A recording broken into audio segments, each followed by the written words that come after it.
Hi everyone, this is the beautiful little white eye. Well, it's actually a cape white eye that we will be painting for this tutorial for the month of November. It is a very loose, easy, fun watercolor tutorial, and I especially kept it very simple and loose for my beginners. I also want to keep the colors quite limited, so not too many colors so that we don't confuse the whole painting process. Like I said, I want to keep it very simple, very easy, and so that is why I chose of these limited colors for this tutorial. This is the line drawing, and like I said, you can paint it on whichever paper you prefer. I just used the Fabriano Artistico. These are sheets that I bought recently when I ordered the big sheets and that Kuretake watercolor set. So I ordered both of those things, and I just cut these sheets in. I would say this is about a A4, maybe slightly smaller than an A4, but just wanted to keep it very, I would say, very easy to paint. You will see that I'm going to mix a beautiful green. So this little bird has a little bit of green on his parts of his body, by his upper side of his head and on the side of his neck, and then some bright yellow. And then I'm going to use a drop of Payne's Grey. So the Payne's Grey is going to be super, super watery. You can see that I dropped a little bit of that in there on the top. Let me just put this away. Um, so it's very, very watery. And then I want a specific green. So I take a little bit of yellow, I take a little bit of blue until I'm happy with the green. Now this, if you battle to find a beautiful green, this is a beautiful green that you can mix if you want a green very similar to this. It's quite a warm green. I like this green. And that is a color chart mix that you can make using your scrapbook, and you can always refer to that color if you want a nice green. You want to mix your own colors. It's beautiful.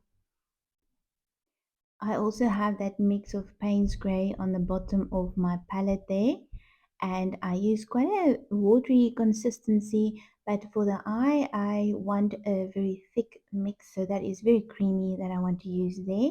And then I will just rinse my brush in water if I want to soften certain areas. So when I look at the photo, the eye looks a little bit weird because it sort of disappears because at the angle of the way the photo was taken. Camilla took this photo in our garden. We have quite a lot of birds and they are just so cute. The garden is full of birds all the time. And this was one of them. It was on a steel frame, a heart shaped steel frame that I bought. I will actually take a photo of it one day. And this little white Cape White eye sat on it and looked at her. And when she took the photo, it turned out quite cute. So I will show you the reference photo as well for that. You can see just a mix of thick Payne's Grey. You can use some sepia here. You can use whichever black you prefer. I just use a very dark color. The other thing that you can use is a black archival ink pen that is waterproof if you prefer to use that for the eye. And then you will see that I just go from thicker to more watery mixes, and then I leave parts of the paper open to create it highlighted lighter sections. There's a very white section around the eyes. I do want to keep that as light as possible. And then the brushes are a number 0 cool memory brush, but please use any brush you have with a nice tip. And then I'm going to change between the brushes. I want a brush with quite a big brush, so that because if I use smaller brushes, I will always add a little bit too much detail. So I want to keep it very limited, and that's what I'm going to do. I'm going to go in with using a much bigger brush for another part, the most of the part of the bird. And then I will go in with a brush with a nice tip just to pull those feathers up into the body. I want to keep the watercolors very, very light for this whole painting. So where I normally have certain areas where I sort of paint darker and darker layers. For this, I want to keep it very loose, very translucent, and very, very watery. So the whole painting is going to be light. You'll see if you look at the reference photo, like I shared in the beginning, it is very light. It's not saturated colors. So I quite like the way it turned out, and I absolutely painted it for beginners. So it's very, very easy. You will be able to paint it if you've never held a brush in your hand before. You'll be able to paint this little birdie. Again, just with my tip of my brush, I want to outline the darker areas around the white of the eye so that I can go in with a little bit more of a darker mix at a later stage. So I first want to just get those colors down so I remember. So that while I paint, I don't have to go back and forth and look at the reference photo all the time. From the moment I put down all of the colors or I lay down all of the colors, I know exactly where I have to darken certain sections, where all of the darker, say, Payne's gray mixtures are. The little beak is also quite technical because at the angle that we took the photo, it looks a little bit weird. So I really have to get my colors in correctly, otherwise it will look a little bit weird. So I'm trying my best to also use the reference photo for that. I use my Kum memory brush. It has a nice rounded tip, and I want to just get in some of that yellow or lay down some of that yellow mixes right there on the bottom of the little chest, right underneath the little neck. It's quite fluffed up, so the little neck is like, it looks like it's all pulled in, and it's like he just bathed and he's a little bit wet and fluffy, and he's just so cute. Oh, the cutest little bird, so tiny, slightly bigger than a little sunbird that you get in South Africa. Slightly, just slightly bigger. They are so tiny. I actually painted it a little bit bigger than what it really is, but I will show you some reference photos of how big these little birds are in real life. They are about 12 centimeters long, I would say from 10 to 12 centimeters. This one was super tiny and he was so adorable. It also depends if it's obviously a male or a female, and if it's a adult bird. This one was quite tiny. It was even smaller than the 12 centimeters they say the length is in my bird book. So I would say with a wingspan of 7 centimeters, that's what they say online. They are very, very tiny. So they always come and eat some of the, I would say, insects or seeds in the garden, and they drink some of the water, and sometimes they bath in the little bath that I provided with them for them in my garden. I had a little bit of a tongue knot there. This was a very fun painting to paint. So what I do is you can see that I wet the paper quite often because it is spring. When I painted this bird, it was spring. It was quite a hot day. We had an early hot spring. I wouldn't say it was early, it was on time, but I mean it was hot very early. So obviously, depending on the day, if you are a beginner and you don't know this, on when you paint during summer months, your paper will dry much quicker. Also, if you have a heater on where you live and it's winter, your paper might dry quicker. If it's very humid, your paper might take longer to dry. If it is summer, your paper dries much quicker. It all depends on where you are and where you sit. If you sit outside, it will dry quicker. If the wind blows on your paper, it will dry much quicker. So these are all things to take in consideration when you paint in watercolors. So I can suggest, if you want your paper to dry a little bit faster, you can always use a hair dryer. Just make sure that you hold it away from the paper. So this is the sheen that I want on my paper. There's no puddles. And then you'll also notice that I left a few little highlighted spots. Although I will take this color, it's a very, very watery mix, all over that paper at a later stage. But I wanted a very, very light watery mix all over the little body. But I didn't want it dark. So Payne's Gray is very, very dangerous if you use it very thick very quickly on your paper. So try and mix it separately. Don't just pick it up and put it on your paper. It's very difficult to remove from your paper. So I always say mix a little puddle, put water in, always go back and forth. You can always add a little bit more pigment at the later stage, but use it very, very sparingly. I just flick some of the little fluffy hairs out with the tip of my brush, and you will notice that I dropped in a bit of yellow, so that's a little bit of nickel as a yellow. And I had quite a dark mix, so it's not as watery as the Payne's Grey mix, but it is also not too saturated, because I will go back later and add in a little bit more color if I feel it's a little bit too light. I rinsed my brush, and then I used a little bit of the clean water on my brush to soften some of the watercolor markings, and then I just put it down over that little wing section because I will go back later and darken it.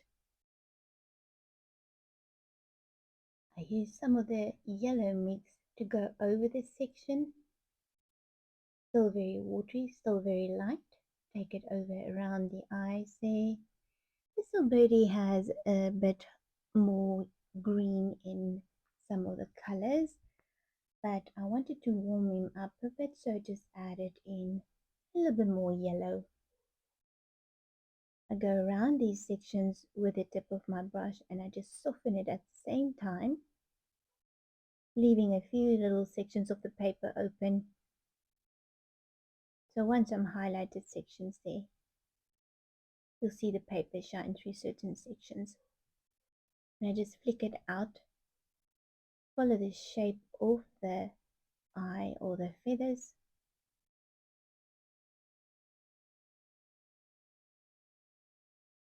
going around this part, also dropping in some of that color there.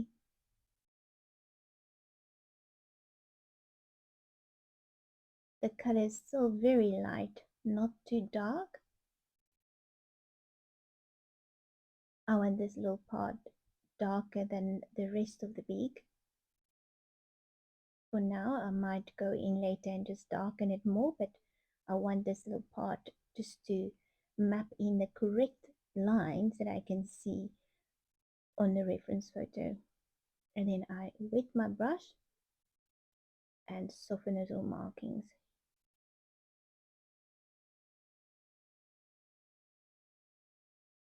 I don't want it to be too hard and too dark. I do want it dark enough to show the little beak.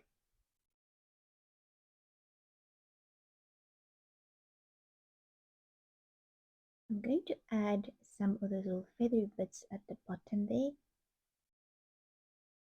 And the paper is already dry. So just take my brush and create those little lines.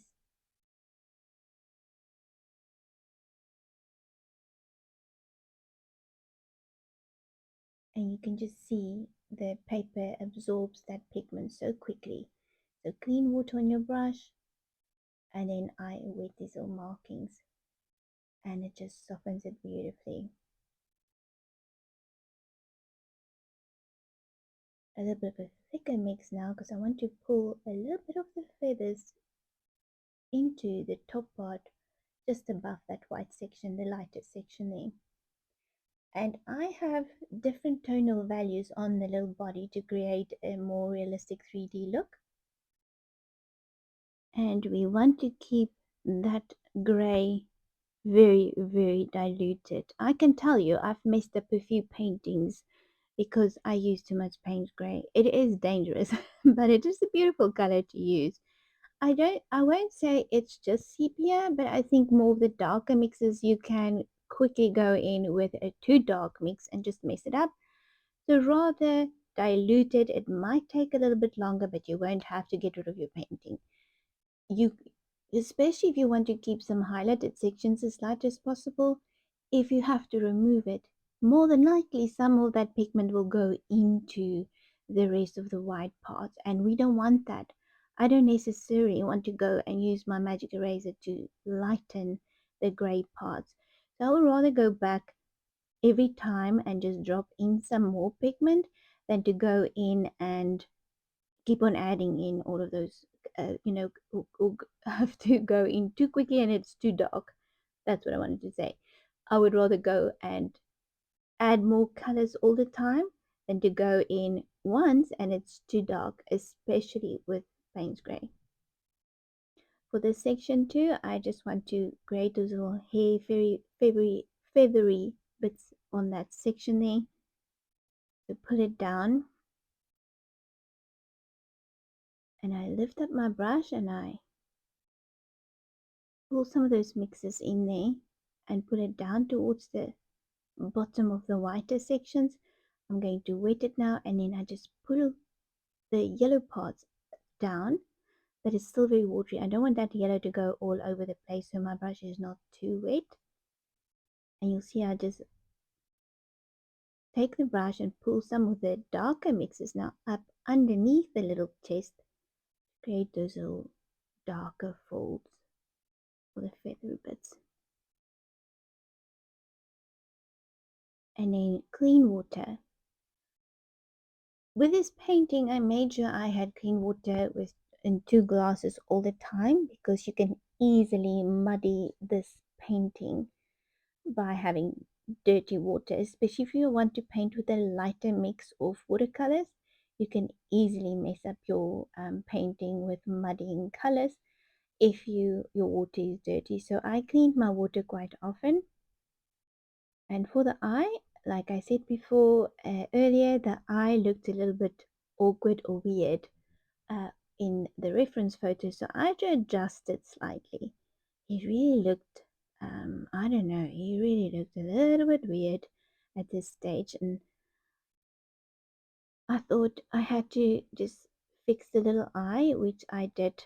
If you can see the little reference photo on the left hand side at the above there, it looked a little bit better than what it did when I just looked like the eye was half. Really looked like a Halloween little white eye birdie. But I fixed it and I think it turned out okay. Now I use the tip of my brush and just use the paint spray mix again.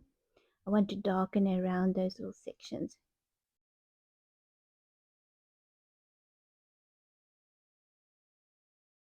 And then I use my brush and I just scrub around those parts to darken it a little bit more, but also at the same time to soften some of those lines. And I want to create a fluffy look, but I also wanted to look a little bit more realistic. And if I just had a solid, a light yellow section there without those gray parts there, it would have looked just totally weird. I think it just brought it a little bit more together when you add in those darker 3D markings. I want to darken around the eyes. They have beautiful white circles around their little eyes.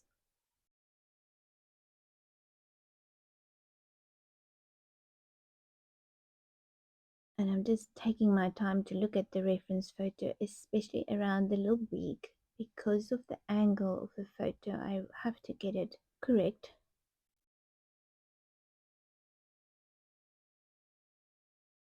And then I just look at some of the markings and I want to adjust the tonal values. I want to adjust the lighter and darker parts of the beak and the bird and the eyes.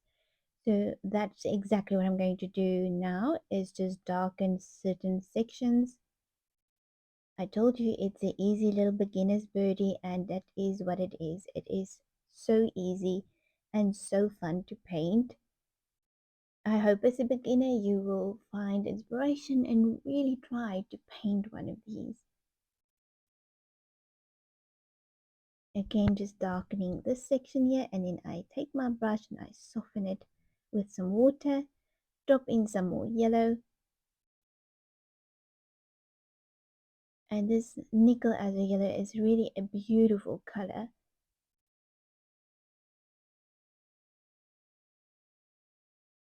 I want to darken underneath those grayish parts that I painted in earlier. That's a little bit too much pigment, so I will have to wash it with my brush. Just some water, pull it in.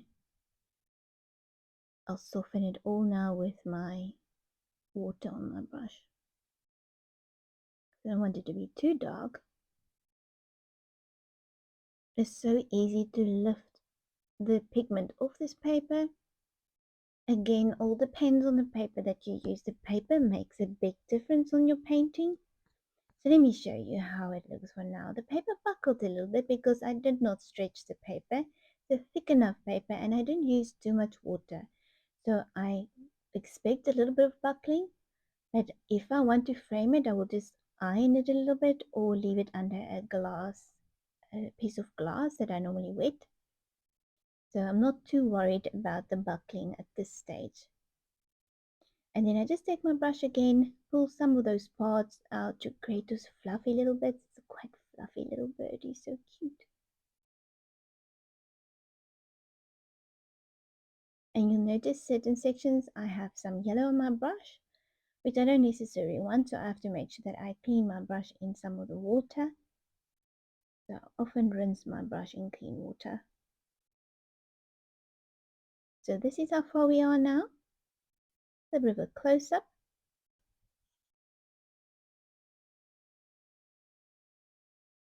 And the painting is completely dry now. I want to mix a little bit more color for the pole now. It's like a steel heart-shaped pole that I have in the garden. I normally hang the sugar water bottle over that. So this is the burnt sienna, and then I also have some of that permanent rose mix on my palette, and I want to create like a rusty color.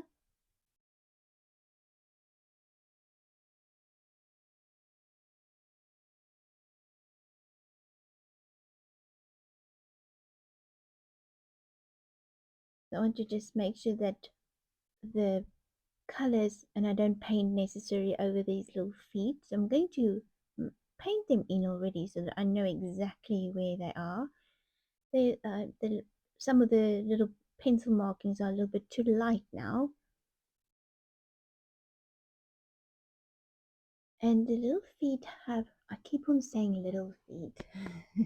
The feet of this little bird has a, like a pinkish color, like light pinkish sections, but very, very little, very lightly that you can see. So I'm trying to get to the color as close as possible, and I think by using this permanent rose with a drop of burnt sienna and a tiny bit of Payne's grey, I might be able to get it very close. So the color is very diluted at this stage. I want to keep it as light as possible as well.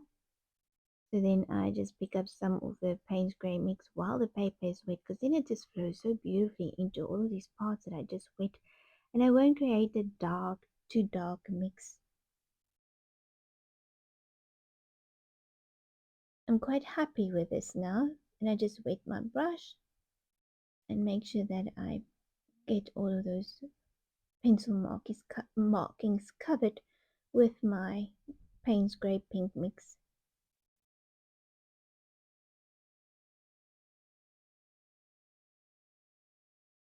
And then I also use the Princeton little brush that I have with a nice tip.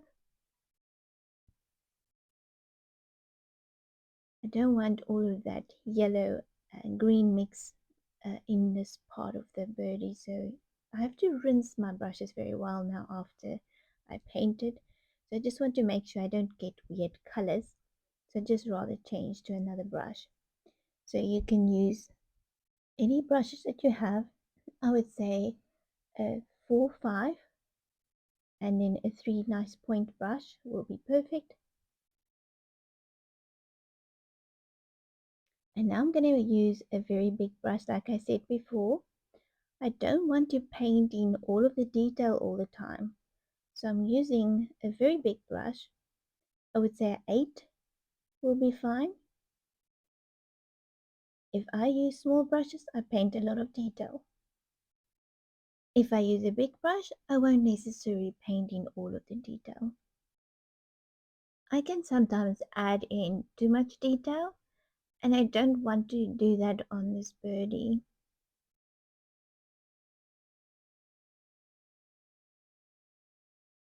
Again, that pinkish mix.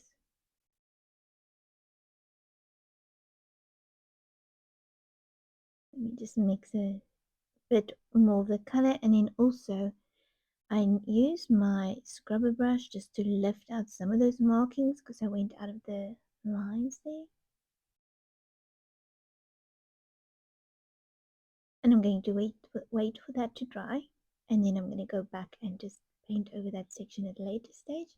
But if I go in there now where I just remove those markings, it will just go all over the place. So just go around those little feet, the little claws of the bird, wet it. You can see the Artistico Fabriano brand name on the paper and the deckled edge at the bottom. A little bit more burnt sienna, quite a dark mix on there. I wanted quite a lot of color on there. So I just use an old brush to pick it up with my and put it on my palette. You can see it's quite thick now.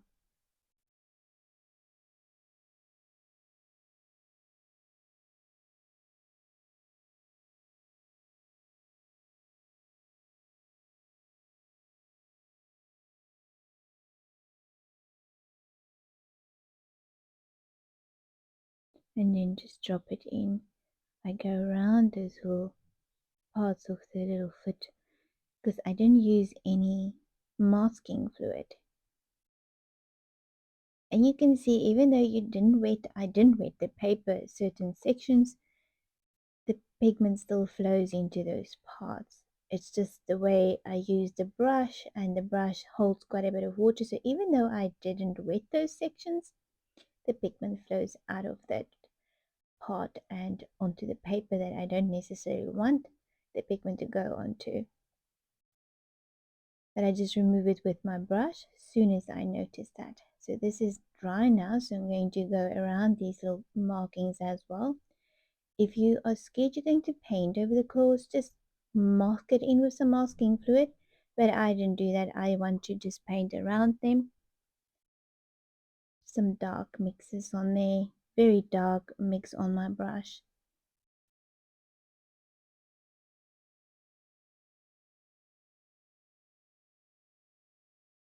Around these parts here.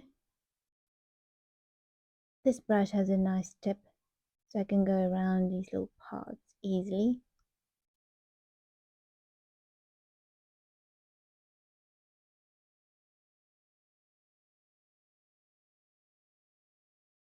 So we basically used about 3 or 4 colors for the bird, and then we used a little bit more colors for the steel frame that the bird is on.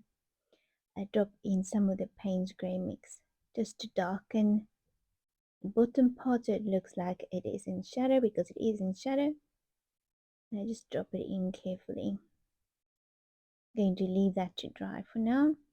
Let's go into this part. Again, I just wet it with some clean water. Pick up some of the color, and then I just drop it in at the bottom there. Start from the bottom because that's the darker section of the steel pole.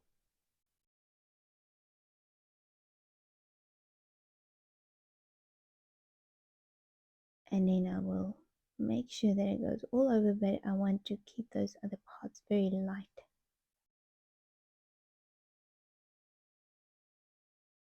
I'll go over them later.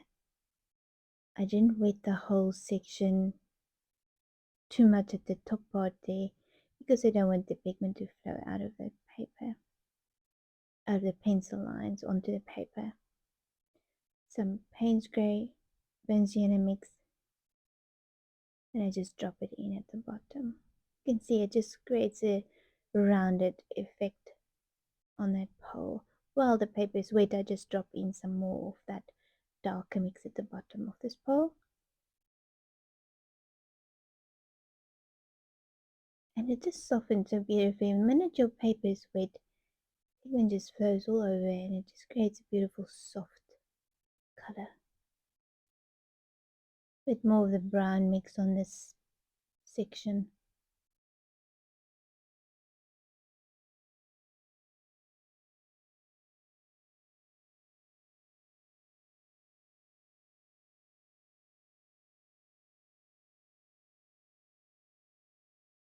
And then just wet my brush, rinsed it in water, and I just lift up some of those parts that where I don't want some of the pigment.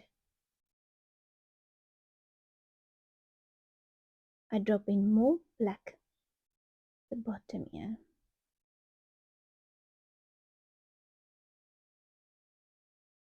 Darken the bottom of the pole on this section as well. I want to keep that top part as light as possible.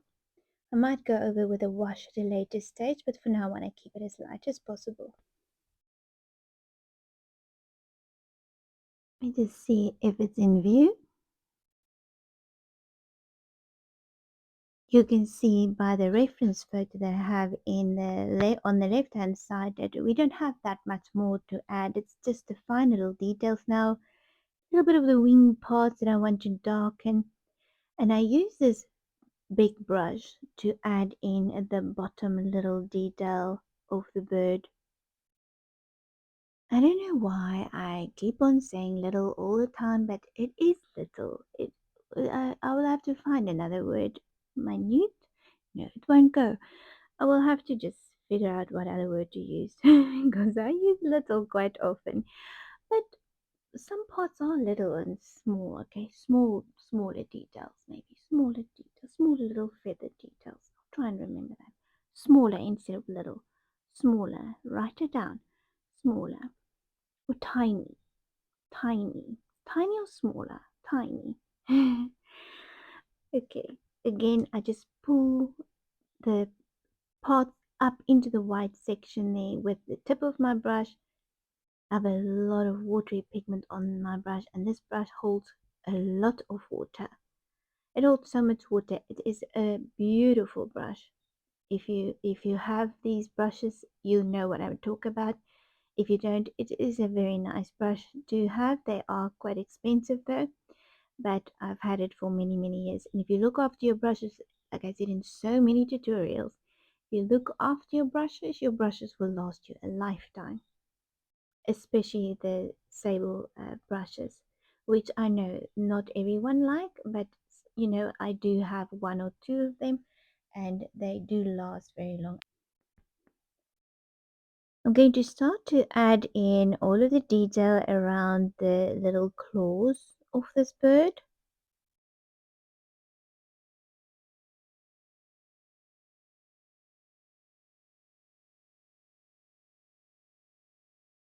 I want to darken these little parts, still keep some of the lighter parts so we can create a rounded effect.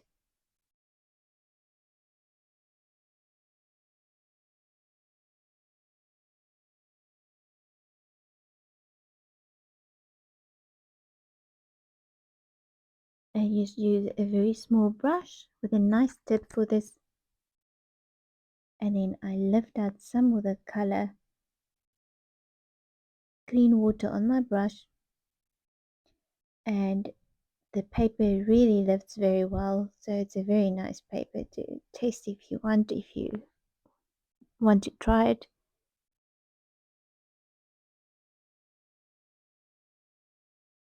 I want a lighter little section there, and I notice it's a bit too dark, so I just use my scrubber brush to lift out some of that.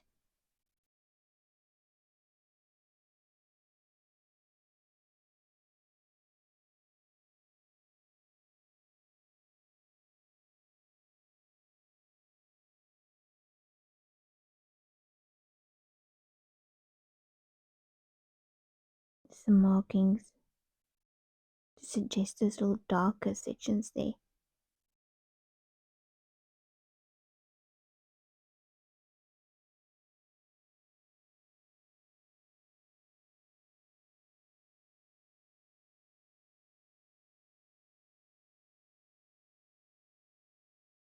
And I'm darkening around each of the claws.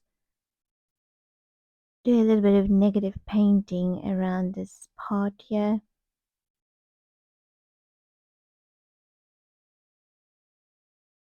And I let the pigment flow into that section.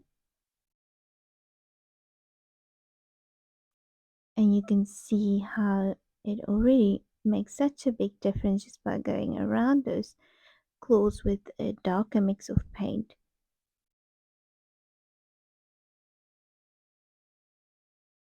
That's why you need a brush with a very small tip.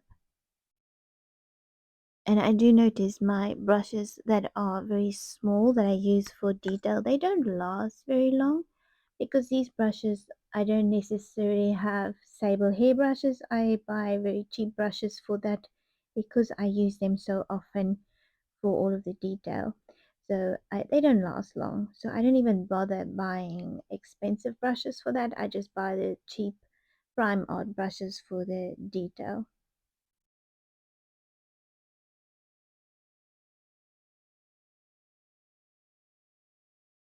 And then wet your brush, and then I just soften those markings. I don't want it to be too dark. Also don't want it to look weird. And just neaten up around those little parts there.